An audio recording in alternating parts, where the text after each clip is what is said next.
কড়াই বসিয়ে দিছি। এখন রান্না করব সুজির হালুয়া। সেজন্য দিয়ে দিলাম 1 কাপ অন্তত ঘি। পবিত্র মাহে শবে বরাত উপলক্ষে রান্না করতেছি সুজির হালুয়া। ঘিটা দিয়ে দিচ্ছি, ঘিটা গলুক। ঘির সাথে দিয়ে দেব কয়েকটি দারচিনি আর এলাচি। দারচিনি আর এলাচি দেব।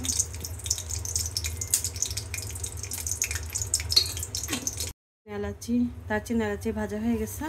এখন এটার মধ্যে দিয়ে দেব ঘি। ঘিটা ভালো করে ভেজে নিব। এখানে আধা কেজি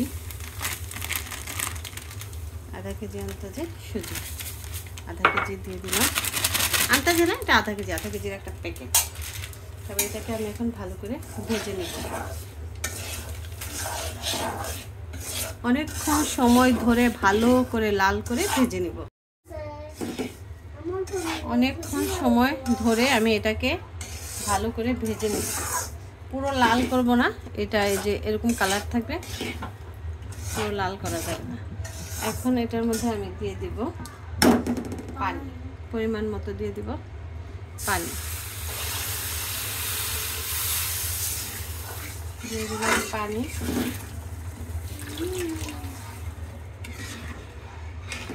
তারপর দিয়ে দিব এটার মধ্যে চিনি।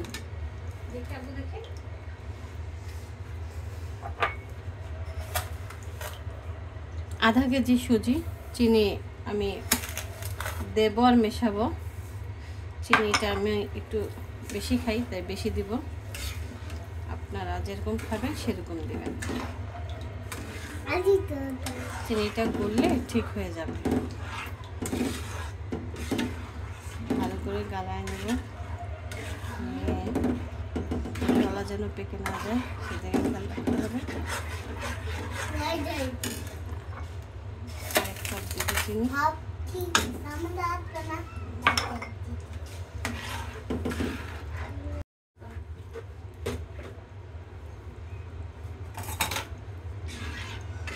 এটার মধ্যে আমি এখন দিয়ে দিব 1 বাটি নারকেল। নারকেলটা দিয়ে আমি ভালো করে মিশিয়ে দেব।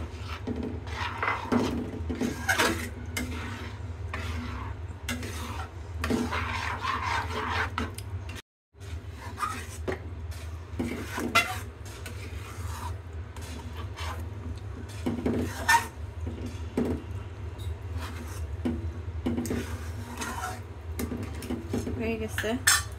এখন আমি এটার মধ্যে দিয়ে দেব ঘি। ঘিটা দিয়ে নামিয়ে ফেলবো।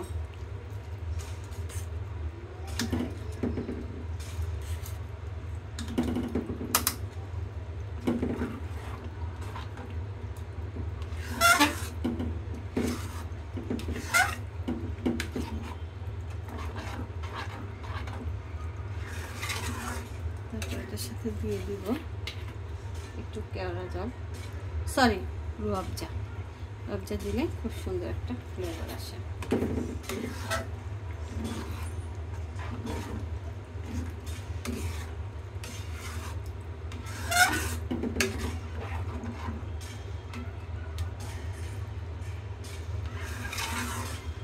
নিয়ে যাব টেবিলে। ডিশ নিয়ে নিচ্ছি, ডিশের মধ্যে ঘি মেখে নিচ্ছি। এখন সুজির হালুয়াটা এটার মধ্যে ঢেলে দেবো। গরম গরম অবস্থায় ঢালতে হবে, তাহলে জমাট ধরে যাবে।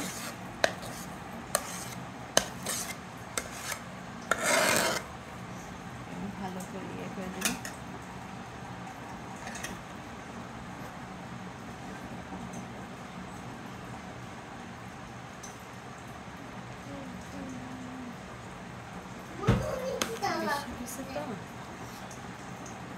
যাচ্ছে না, ডিশের মধ্যে নেওয়া হচ্ছে। এটার মধ্যে আমি এখন বাদাম ছিটিয়ে দেবো।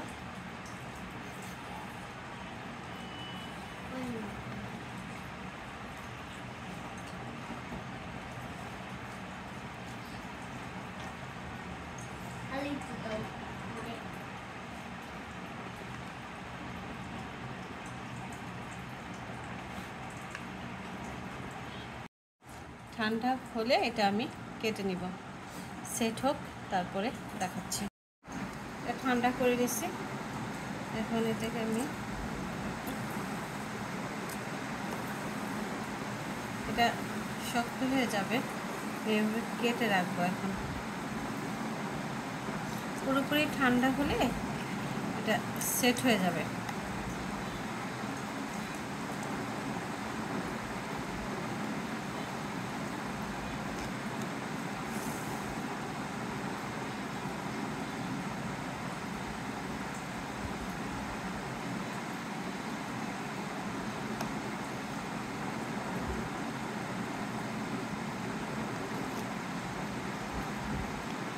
নরম থাকবে না, এটা শক্ত হয়ে যাবে, ঠান্ডা হলে শক্ত হয়ে যাবে।